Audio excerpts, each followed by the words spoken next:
কোনো খাবার না। সিদ্দিক আকবর জিজ্ঞাসা করলেন কোথা থেকে আসছে? খাদেম এবার বললেন, আমি জাহিলি যুগে কিছু ঝাড়ফুঁক করতাম, তদবির করতাম, ওই জামানায় কিছু তদবির করেছিলাম। তারা আমার সাথে ওয়াদাবদ্ধ ছিল কিছু আমাকে দিবে, কিন্তু দিতে পারে নাই। আজকে আমাকে আমার পাওনাটা পরিশোধ করেছে, ওইটা নিয়ে এসে আপনাকে শুধুমাত্র খাওয়িয়েছি। হযরতে সিদ্দিক আকবর বললেন, তুই আমার জীবনটারে শেষ করে দিলি। এবার সিদ্দিক আকবর গালের ভিতরে হাত দিয়ে বমি করার জন্য চেষ্টা করতে লাগলেন। খাদেম বললেন যে এত চেষ্টা কেন করছেন, বমি তো আপনার হচ্ছে না। সিদ্দিক আকবর বললেন, খাদেম রে শুনে রাখ, এই খাবার বের করার জন্য যদি আমার জীবন চলে যায়, তারপরেও আমি এই হারাম খাবার আমার পেটের মধ্যে রাখবো না। কেননা আমার এই দুই কান বিশ্ব নবী মুহাম্মদুর রাসূলুল্লাহ সাল্লাল্লাহু আলাইহি ওয়াসাল্লাম থেকে শুনেছে, আল্লাহর নবী বলেছেন, যেই মানুষের শরীরের রক্ত আর গোশত তৈরি হবে হারাম মাল দিয়ে, ওই শরীর কখনো আল্লাহর তৈরি জান্নাতে যাবে না। হযরতে ওমর ফারুক রাদিয়াল্লাহু তাআলা আনহু একদিন রাত্রিবেলা খলিফাতুল মুসলিমিন হওয়ার পরে কার্যালয়ে বসে তিনি কিছু কাজকর্ম করছিলেন। তিনি তো রাষ্ট্রপ্রধান, তিনি সবকিছু করেন, কোনো কর্মচারী নাই। হিসাব নিকাশ সব ওমরের কাছে।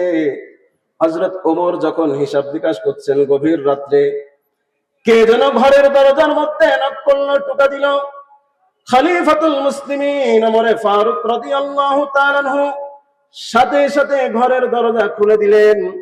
দেখা গেল ঘরের দরজার সামনে দুনিয়ার কোনো সাধারণ মানুষ দাঁড়ানো না, নবীজির জামাতা, জান্নাতের সরদার হাসান হুসাইনের বাবা ফাতিমাতুজ জাহরার স্বামী হযরতে আলী কাররামাল্লাহু ওয়াজহাহু দাঁড়ানো। সিদ্দিকে ওমর ফারুক দরজা খুলে দিলেন। এবার হযরতে আলী ঘরের মধ্যে ঢুকলেন। ঢোকার পরে হযরতে ওমর ফারুক জিজ্ঞাসা করলেন, আলী, এত গভীর রাত্র, সমস্ত মানুষ ঘুমায়, গাছপালা ঘুমায়, পশু পাখি ঘুমায়, তুমি কেন ঘুমাও নাই? হযরত আলী বললেন, খলিফাতুল মুসলিমিন, আপনার সাথে আমার একটা পরামর্শ আছে, পরামর্শ করার জন্য আমি আসছি। খলিফাতুল মুসলিমিন জিজ্ঞাসা করলেন, আলী, কি তোমার সেই মশওয়ারা, পরামর্শ? জিজ্ঞাসা করলেন, আলী, তুমি কি আমার কাছে পরামর্শ করতে আসছো তোমার ব্যক্তিগত কারণ নিয়ে, নাকি রাষ্ট্রের কোনো কারণ নিয়ে? রাষ্ট্রীয় কোনো কাজে পরামর্শ দিতে আসছো, নাকি তোমার ব্যক্তিগত কাজের জন্য? হযরতে আলী রাদিয়াল্লাহু তাআলা বললেন, আমিরুল মুমিনিন, আমি আসছি আমার ব্যক্তিগত একটা পরামর্শ করার জন্য। ওই সময় তো এরকম বাতি ছিল না, কারেন্টের, সামান্য একটা কুপি বাতি জ্বালিয়ে তিনি কাজ করছিলেন। হযরত আলী যখনই বলছেন যে আমি আমার ব্যক্তিগত কাজ করার জন্য আসছি, এবার হযরতে ওমর সাথে সাথে একটা ফু দিয়ে বাতিটা নিভিয়ে দিলেন। কানজুল উম্মানের মধ্যে লিখছে। হযরতে আলী পেরেশান হয়ে গেলেন, জিজ্ঞাসা করলেন, আমিরুল মুমিনিন, আমি আপনার বাসায় আসলাম আর আপনি বাতিটা নিভিয়ে দিলেন, বন্ধ করে দিলেন, কারণটা কি?